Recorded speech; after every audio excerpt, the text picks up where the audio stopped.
स्वागत करता हूँ आप सभी का 24 में। आइए देखते हैं कि नाम आज अभी कुछ देर पहले असदुद्दीन ओवैसी सभा हुई थी।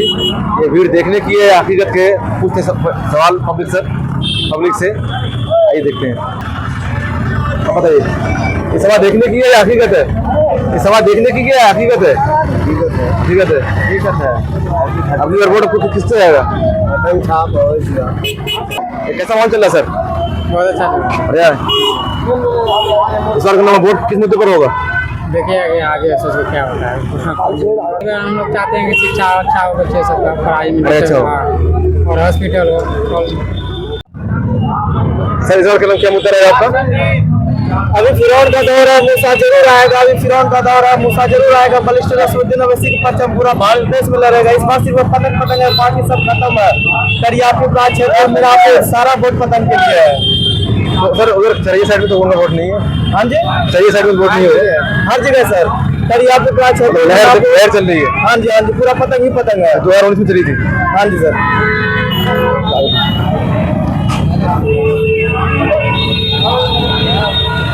सर मुद्दा क्या रहेगा आपका? ये मुद्दा क्या रहेगा सेशन में? क्या रहेगा? पतंग को जिताना है। तो मुद्दा नहीं होना है तो कैंडिडेट पार्टी का निशान हो गया आपका। ठीक है, मुद्दा क्या रहेगा? जैसे आपका क्या नाम बेरोजगारी हो गया, उसके बाद क्या महंगाई हो गया, जैसे मुद्दा क्या रहेगा? शिक्षा हो गया। हाँ तो शिक्षा रहेगा। और ये जो आप देख रहे हैं बेरोजगारी, नौजवान जो घूम रहे हैं जी, पढ़ लिख के सब इधर टहल रहे हैं, इन पे कुछ नौकरी वोकरी की बात रहेगी और क्या रहेगा। आपके तेजस्वी बोले तो है 2 करोड़ 75 लाख नौकरी देंगे। आप बोले हैं तो इंशाल्लाह उम्मीद करेंगे थे। और हम लोग ये सारे आवाम से हमारी ये रिक्वेस्ट है कि इसको आगे बढ़ा के जिताएं और आगे जाके हमारी ये जो वादा की है इस पर वो भी मुकम्मल उतरे। तेजस्वी या असदुद्दीन ओवैसी? ना असदुद्दीन ओवैसी की हम बात कर रहे हैं भाई। तो वो तेजस्वी बोले हैं। तेजस्वी अगर बोले हैं तो नौकरी देने के लिए जी 2 करोड़ 75 लाख। हाँ भाई साहब, ये अगर बोले हैं वो देने के लिए तो 2 करोड़ 75 लाख नौकरी जी। लेकिन उनका अगर आप ये करेंगे, हाँ कैलकुलेशन करेंगे तो वो जाके वहाँ पे नहीं पहुँच रही है। ये आपका मुद्दा क्या कहते हैं, एवरेज से भी आगे है। हाँ एवरेज सब आगे तो वहाँ से कहाँ साफ कर लीजिएगा। आपके अगर घर की कमाई 100 रुपया हो, 150 रुपये अगर आप बात कर ले मालिक, कहाँ से कीजिएगा? 50 रुपये माइनस में जाइएगा। तो ये सब जुमलेबाजी है। हाँ ये जुमलाबाजी है और कुछ नहीं।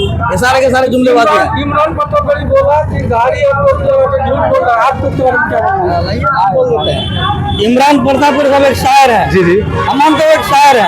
लेकिन हमें एक बात यह समझ में नहीं आ रही है कि अभी कुछ दिन पहले तेजस्वी साहब को जब किसी मीडिया वाला ने सवाल किया पत्रकार ने कि बरेली के अंदर मुसलमानों को मारा जा रहा, काटा जा रहा, आप उनके बारे में क्या कहते हैं, तो उन्होंने साफ सुथरी अल्फाज में जवाब दिया कि हमारा ध्यान तो बिहार के मुद्दों में है। भाई साहब, जिनके लोग आप सेकुलर पार्टी, जिन मुसलमानों के लिए सरकार बनाने की तैयारी कर रहे हैं और उन मुसलमानों को मारा काटा जा रहा है, कहाँ की इंसाफ है? मतलब 22 के विधानसभा के लोकसभा में जो लोग रहते हैं सबने ठान रखा है कि पतंग को जिताना है। हाँ पतंग को जिताना है। आएगी आप देखिए विकास की बात, ये 22 में आपको बगल अमर विधानसभा है। करप्शन हंसया बढ़ रहा है। करप्शन खत्म होगा। आप 22 विधानसभा के अंदर जाके देखिए, मैंने अख्तरुल इमान का वीडियो देखा, वो डीलर से बात आप तय कर रहे हैं कि आपने कितना दिया, मतलब 4.5 किलो, मतलब सरकारी कितना मिलना चाहिए लाभ? 5 किलो, मतलब 5 केजी मिलना चाहिए। 5 केजी आप क्यों नहीं दे रहे हैं? ये सवाल कौन उठा रहे हैं? AIMIM के नेता अख्तरुल इमान उठा रहे हैं। एक बात। दूसरी बात, आप अगल बगल के विधानसभा के अंदर देख लीजिए कि अख्तरुल इमान ने कौन कौन काम किया। क्या उनके मुकाबले में कोई काम किया? कोई काम किया? वो तो काम लोग बोलते हैं कि पहले से काम किए हुए थे वो। भाई साहब, पहले से अगर जाइएगा ना तो कई मुद्दे उस तरह के जो पहले से काम किए हुए थे। पहले से आप अगर किया तो कन्फर्म क्यों नहीं था? आप भी दिखा सकते थे ना। जैसे खारी का पुल है वो बन रहा था ना, कहाँ पेंडिंग में था? रुक गया था लेकिन वहाँ पे पड़ी था। ये जो है अख्तरुल इमान साहब, ये तो ये मान लीजिए खारी का पुल और दिगर काम नहीं किए। ये तो काम बताइए ना। बहुत सारे काम किया। आप काम बताते हैं तो SIR वाला मुद्दा पे, SIR वाला मुद्दा पे जब ये क्या कहते हैं जाति प्रमाण पत्र नहीं बन रहा था, उन्होंने क्या किया, एक ऐलान किया कि नहीं इसको आगे बढ़ाया जाए और जो लोग नहीं जानते हैं उनको आगाह कर दिया जाए कि बना ले और इसके लिए थोड़ा सा टाइम बढ़ा दिया जाए। ये किसने उठाया? अख्तरुल इमान बेचारा अकेले विधायक है, AIMIM का अकेला विधायक है, उन्होंने उठाया। हम मानते हैं बहुत ज्यादा पढ़े लिखे है, हम उनका अदब करते हैं, तो मेरी बहन भी है और करीमा की तरफ से मेरी बहन है, लेकिन हम उनसे इतना ही रिक्वेस्ट करेंगे आप जो बयान देते हैं, आप बहुत अल्लाह के फजल करम तो बहुत ज्यादा पढ़े लिखे हैं, लेकिन बयान में थोड़ा सोच समझ के बयान दिया कीजिए। यही अवैसी साहब थे, जब आपके ऊपर कोई मुद्दा आया था, यही अवैसी साहब के पार्टी ने जाके वहाँ जुलूस निकाला। लेकिन आप जिस पार्टी से है वो सपा वाले ने किसी ने मुंह नहीं खोला, मुंह खोला नहीं खोला। आप पत्रकार महोदय हैं, बताइए मुंह खोला है नहीं खोला है। किसी ने अगर आंदोलन किया तो वो कौन किया है? ये IMIM के लोगों ने जाके किया है। और इकरा हसन साहब ये भी कहना चाहेंगे, आप एक बयान देते हैं अररिया के अंदर, क्या बयान देते हैं कि वोट उसको दीजिए जो सरकार बन जाए। मालिक जिस स्टेट से आप आते हैं ना, यूपी उत्तर प्रदेश से, हमने भी कई साल गुजारे हैं, लखनऊ में गुजारे हैं, यूपी के अंदर कानपुर के अंदर हमने भी कई साल गुजारे हैं। लेकिन आप क्या, आप सरकार में हैं क्या? आपकी पार्टी सरकार बना पाई है? उससे पहले थी ना, उससे कई साल पहले थी। जी लेकिन अभी जो आप दे रहे हैं, आप क्यों सांसद बन गए? आपको जो सांसद नहीं बनना चाहिए था, वहाँ से बीजेपी को निकाल देना चाहिए था। क्या रहेगा मुद्दा, समझ में आया? मुद्दा देखिए, विकास का मुद्दा है, शिक्षा स्वास्थ्य का मुद्दा है। और यहाँ पर जो है MIM जो है गठबंधन करने के लिए प्रस्ताव रखा महागठबंधन के, लेकिन महागठबंधन जो है माने नहीं, क्योंकि ये अपने अहंकार में इतना चूर है कि जो है वो जो उसका प्रस्ताव को नहीं माना। लेकिन MIM का कहना था कि जो है हम फिरका परस्त पार्टी को रोकना चाहते हैं और जो है उसके लिए हम आपसे गठबंधन करना चाहते हैं। फिरका परस्त कौन? कैसे फिरका परस्त? बीजेपी है फिरका परस्त, JDU फिरका परस्त है, बीजेपी का जो सहयोगी फिरका परस्त है। और दूसरी पार्टियां नहीं है? दूसरी पार्टियां तो नहीं है, दूसरी पार्टियां बहुत सारा है यहाँ पे, मतलब JDU और जो है बीजेपी मेन फिरका परस्त माना जाता है। तो लोग तो इसको भी कह रहे हैं, MIM को भी बोलते हैं फिरका परस्त। फिरका परस्त नहीं, मुसलमान की पार्टी है। देखिए इस बात पे हम एक ही बात करना चाहेंगे कि ये सच्चाई है कि जो असदुद्दीन ओवैसी साहब मुस्लिम करते हैं, इसमें कोई दो राय नहीं है और हमारे हिसाब से ये गलत नहीं है। मुस्लिमों के नेता है, हाँ मुस्लिमों के नेता हम लोग मानते हैं और हम इसलिए उसको गलत नहीं मानते हैं कि बाबा साहब अम्बेडकर वो भी जो है जिस टाइम संविधान सभा जब संविधान बनने का ही चल रहा था, वो भी जो है दलित अक्सर मुखर होकर करते थे। वो इसलिए कि उस टाइम जो है दलित सबसे ज्यादा शोषित था, सबसे ज्यादा पीड़ित था और वो हाल आज मुसलमानों का है। मुसलमान आज के टाइम में सबसे ज्यादा शोषित है, सबसे ज्यादा जुल्म मुसलमान पे हो रहा है, सबसे ज्यादा जो उसके खिलाफ बिल आ रहा है पार्लियामेंट में, कानून बन रहा है उसके खिलाफ। तो हम समझते हैं अगर कोई मुस्लिम कर रहा है तो जो है कहीं से भी गलत है। मुद्दा क्या रहेगा सर आपका? मुद्दा विकास रहेगा सर, विकास रहेगा। आज ये मुसलमान को यहाँ से तो बहुत 25-30 साल से राज कर लिया, कोई विकास का कोई नाम ही नहीं है, इसलिए से नया चाहते हैं गुलाम सरवर को। सर कहने में आपके और भी तो नेता है? नहीं, सनमाज वो अलग है, अभी नया पार्टी है जनसुराज से मुझे वो उसका हमको नहीं लगता। विनोद कुमार है, विनोद कुमार है सर, वो भाजपा से है सर, भाजपा को सपोर्ट करने का मुद्दा खाली विकास है। गुलाम सरवर है, मुद्दा विकास है सर। मुझे गुलाम सरवर नया युवा चेहरा है, जिला परिषद में रहे काम किया है और ये काम करेंगे।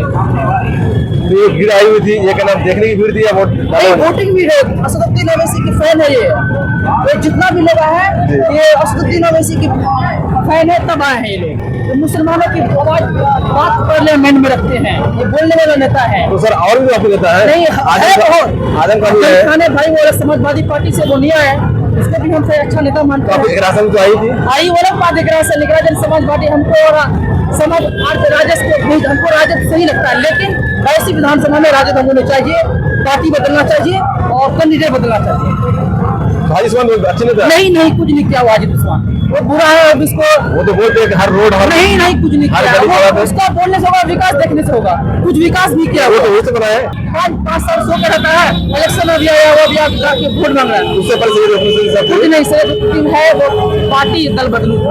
अभी MIM में रहता, उसको अच्छा सीरत मिलता, शोहरत मिलता, पार्टी बदला, उसका भी फेस बदल गया। थोड़ा गठबंधन कर लिए, गठबंधन है, अलग बात है, गठबंधन है, लेकिन सर हम वैसी से गुलाम सरवर चाहिए। अब जो वोट किस तरह होगा पता ही था सर, ग्रीन आर्मी और नहीं पता ही था, और नहीं पता ही था ग्रीन आर्मी। मुद्दा क्या रहेगा आपका? अरे भाई वोट छोड़ो, यानी ये नबी थे तो भगाना है। अरे भाई मेरे पास लाइट है, 2 लाख दिन सुनाएंगे दुआ करो के सलामत रहे अवैसी साहब की हिम्मत, दुआ करो के सलामत रहे अवैसी साहब की हिम्मत। वो एक चिराग कई आंधियों पे नहीं बताएंगे आरजेडी और कांग्रेस वाले को अपना पावर। कांग्रेस और आरजेडी वाले बताएंगे। और बीजेपी को बीजेपी तो भाई बीजेपी से हमारा कोई लेना नहीं, बीजेपी तो आरजेडी है। हमारा जो अभी जो सीमांचल के अंदर चला रहा है प्रधान प्रताप जो भाषण दे रहा है भाई, वो हमारे खिलाफ दे रहा है। हमारा बीजेपी से कोई लेना देना नहीं। वो भी तो मुस्लिम है। कौन? वो तो मुस्लिम है। वो घुसखोर है, मुस्लिम नहीं है, वो पागल बना रहा है सबको। समझे? इकरा हसन भाई, इकरा हसन के बारे में क्या बताऊं। सपा का जो है ना, सपा का लीडर जो है वो आपको बता दें, उन्होंने एक भाषण दिया है।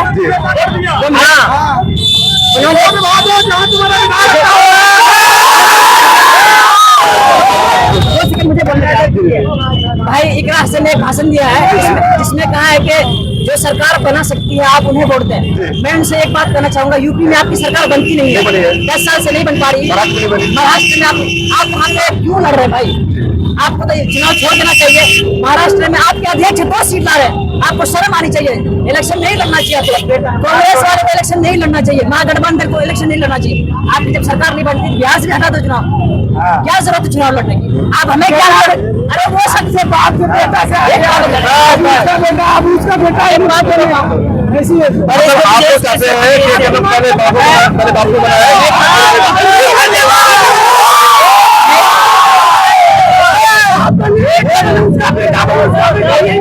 एक बात मेरी एक बात और सुने।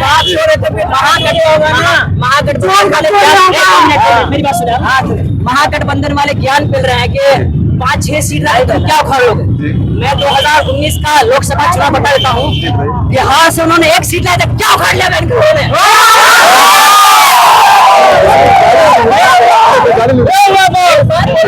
कांग्रेस वालों ने, क्या उखाड़ लिया? उसका मतलब विपक्ष में है। हाँ, एक बात विपक्ष वाले, इसका मतलब तुम भी टीम हो भाई, तुम उससे मिले हुए सारा चुनाव तुम हार किसके सबको बोलते हैं मैं बता रहा हूँ, असदुद्दीन ओवैसी इसको इसलिए चढ़ बी टीम होगी, तुम्हारे पास गया था ना भाई, वो तुमसे मिलने गया था ना कि तुम मिला लो, हाथ मिला लो। अगर बी टीम होता तो बीजेपी के पास आता, तुम्हारे पास नहीं आता। यहाँ से साफ नजर आ रहा है तुम्हारा जो है ना मुद्दा हिंदू मुस्लिम का नहीं है, समझे? सिर्फ तुमको अपना सत्ता चाहिए, मुसलमान एकता नहीं है तुम्हारा।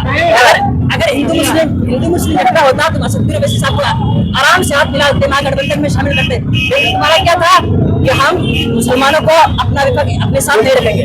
पहली बात, मुसलमानों को अपने साथ नहीं रखेंगे, क्योंकि मुसलमान अगर मेरे साथ आएगा तो जो भी एक बात बताओ आपको,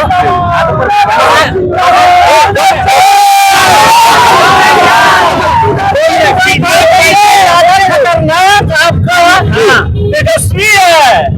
अभी मैं आगे नजर के सामने प्रधान चाहते ना, वो वोट में उठा लेता। आपको बता लेकिन तुम्हारे पास गया, तुमने जहाँ तक नहीं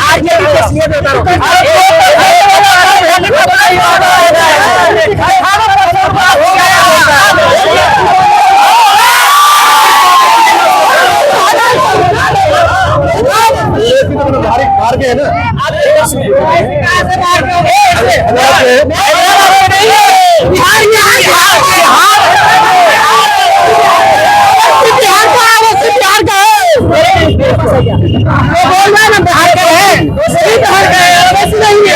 राबड़ी ने भी क्या अपना सवाल सुनाया है, बिहार हर कोई आकर क्या विदेश है, अमेरिका से आया है। आप मेरी बात सुने, महागठबंधन की मैं आपको ये बता रहा हूँ चाल, महागठबंधन वाले को वोट कोई हिंदू नहीं करता, याद रखिएगा। जो कट्टर हिंदू होगा वो महागठबंधन को वोट नहीं करेगा। मेरी बात सुना, वो बीजेपी वोट करता है जो कट्टर हिंदू है।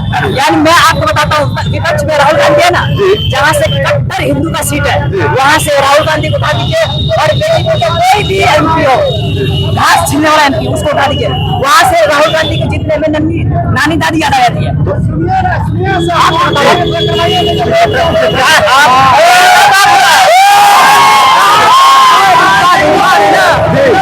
बीजेपी जेडीयू पूरा निकाल देंगे, अपने गाड़ी लगा देंगे।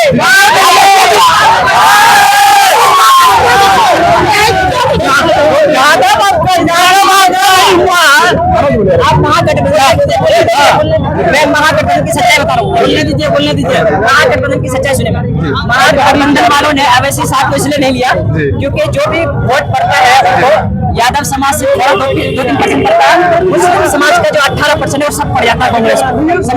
कांग्रेस को पड़ जाता है 14% मुस्लिम मान लो 20%, 32-33% होता है मिला के, सबका वोट पड़ जाता है महागठबंधन को। और फिर भी महागठबंधन पे बीजेपी अकेले भारी पड़ जाती है। अगर वो कांग्रेस साहब अवैसी साहब को अपने पक्ष में ले आते तो होता कि मुस्लिम वोट सारा अवैसी साहब को पड़ जाता। उसके बाद लालू यादव का पूरा जो आरजेडी वाला है उसका पत्ता साफ हो जाता, कांग्रेस सत्ता से खत्म हो जाती क्योंकि उसकी पार्टी की जमानत जब्त हो जाती।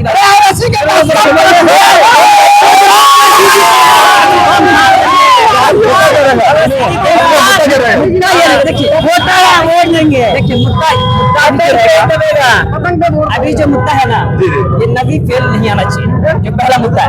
जो अभी जो उन्होंने ऐलान किया है कि हर घर में सरकारी नौकरी देंगे, 2 करोड़ 75 लाख।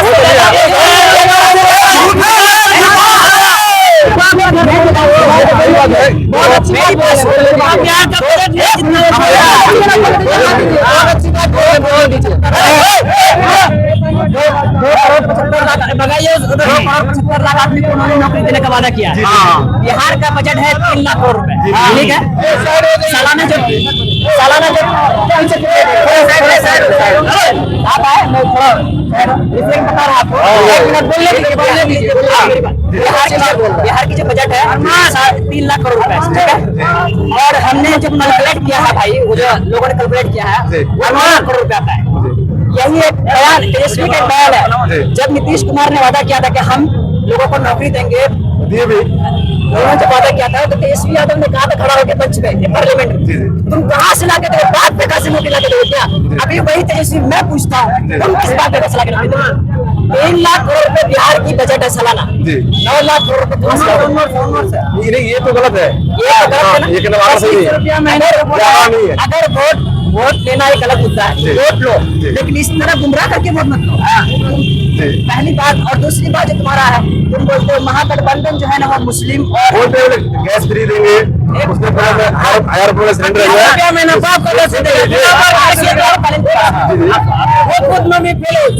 नहीं पाएगा वो 1000 वाला सिलेंडर, 1000 वाला सिलेंडर 500 मिलेगा। नहीं हो पाएगा।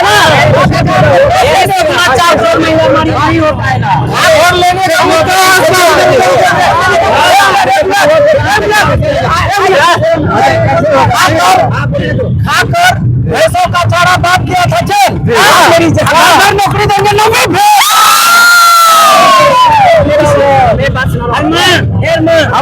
बात करते हैं। बिहार में जो है खाता है, पनीर नहीं खाता, कोई नहीं खाता। सिर्फ खाने पीने का चीज कम होना चाहिए, जैसे दाल हुआ, चावल हुआ, आटा हुआ, इस सब में कम नहीं। सरिया में जीएसटी कम, क्या बोलते सीमेंट में जीएसटी कम, मशरूम में जीएसटी कम, देसी घी में जीएसटी कम। जो चीज गरीब आदमी नहीं खाता उसमें जीएसटी कम। जो अमीर खाता है अमीर के पास बनता है, गरीब इतना कोई जानता भी नहीं मशरूम क्या चीज है, पनीर क्या चीज है। इस चीज पे जनता सभी होता है, घूसखोरी को बंद करवाइए, इसमें खलबली होता है, कमाने वाला भूखा रहता, लुटेरा लुट के खाता। क्या बोला कितना नहीं हुआ मुसलमान उसका क्या टेंडर लेके रखा है क्या? इसका सवाल सरकार गिराना है, इसका सरकार उठाना है। हम टेंडर लेके रखे हैं, वोट लेने के बाद हमको जूता लेके मार के बाहर कर दिया।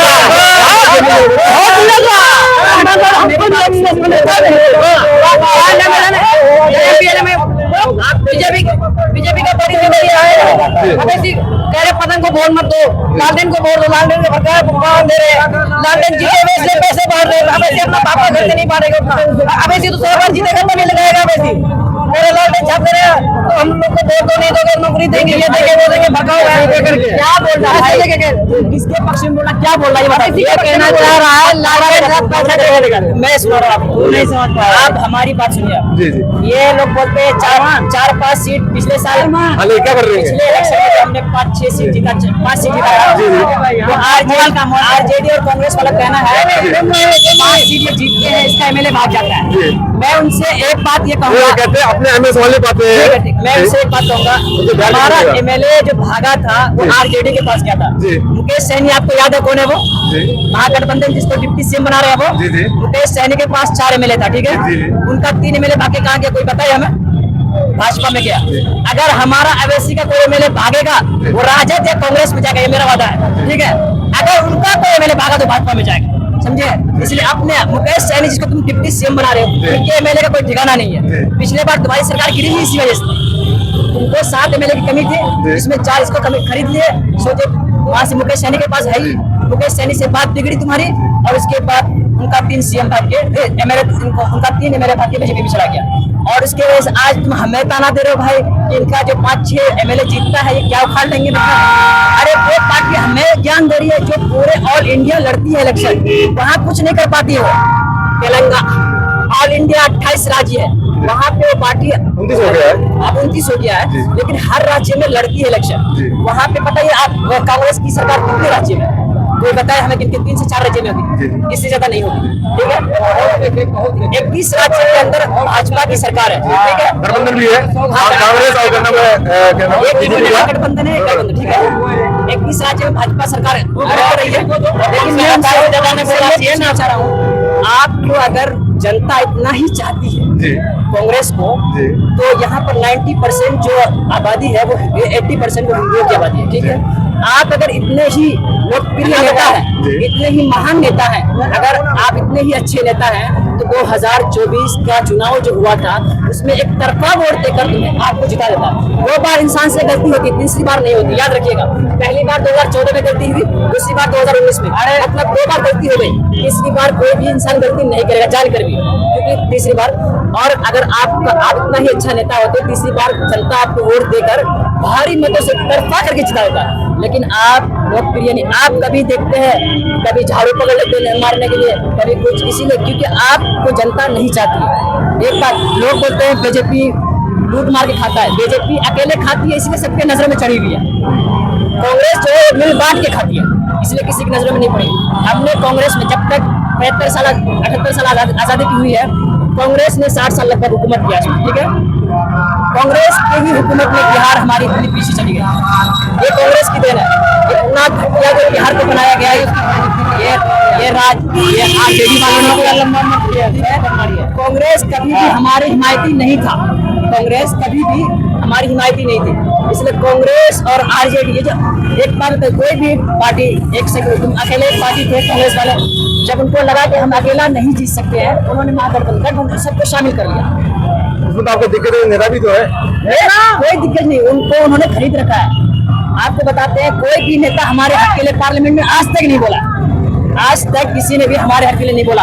अगर कोई बोलता भी हमारे हक के लिए तो उसको दबा दिया जाता है। 3 तलाक का मुद्दा आपको याद है?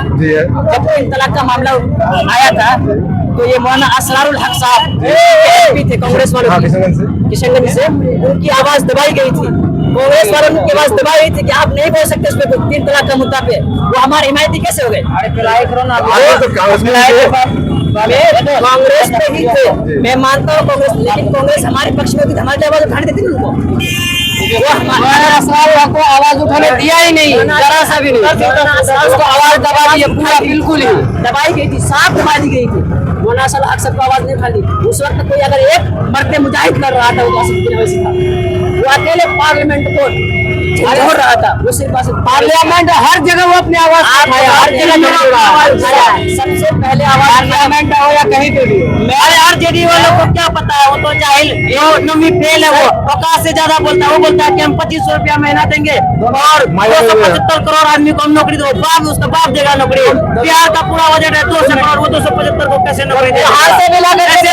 बाहर से लेकर रुपया लाएगा तो नहीं दे पाएगा। वो बोलता है 2500 रुपया महीना देंगे, अगर गुना मरिएगा 4 तोड़ महिला से उसका खानदान में पा रहे हो, जीरो भी गिनने पे क्या अरब में, लेकिन उसका बाप दे रहा हूँ माता पिता, और वो चोरी हुआ उसका बाप छोड़े, वो खुद चोर बनेगा इस बार। कि मैं कुछ मुसलमान लोग जो है उनसे मैं यही बात कहूँगा, पार्लियामेंट के अंदर जब असदुद्दीन ओवैसी साहब लड़ाई करें, दिल फाड़ दें, दुश्मनों को झिंझोड़ दें, उस वक्त वो बंदा मर्द मुजाहिद होता है। जब वही बंदा वोट मांगने आए उस वक्त भाजपा की बीटी बन जाता है। मैं उन मुसलमानों से ही पूछना चाहूंगा, तुम पैदाइशी दोगले हो या बाद में कोई कोर्स वोर्स किया तो गलत कर देगा, मतलब हद हो गई यार। जब तुम्हारे लिए बंदा अकेले पार्लियामेंट में सबसे लड़ जाए, उस वक्त वो बंदा मर्द मुजाहिद होता है। उस वक्त वो वोट मांगने आए तो बीटी बन जाता है। वो बीटी बोल रहा है ना, वही बीटी में इसलिए वो आवाज उठा रहा है कि वो बीटी इसलिए वो बीटी की आवाज उठा रहा है। नहीं, मुसलमान लोग नहीं बोलते हैं। मुसलमान वो मुसलमान बोलेगा जो हक असल में मुसलमान नहीं है, नाम का मुसलमान है, काम का मुसलमान है। शेर के लिए बोलूंगा, बहुत सारे मुसलमान हैं। बागों में फूल तो बहुत है लेकिन गुलाब जैसा कोई नहीं। बागों में फूल तो बहुत है लेकिन गुलाब जैसा कोई नहीं। इंडिया के अंदर लीडर तो बहुत है लेकिन असदुद्दीन ओवैसी जैसा कोई नहीं है। बिल्कुल।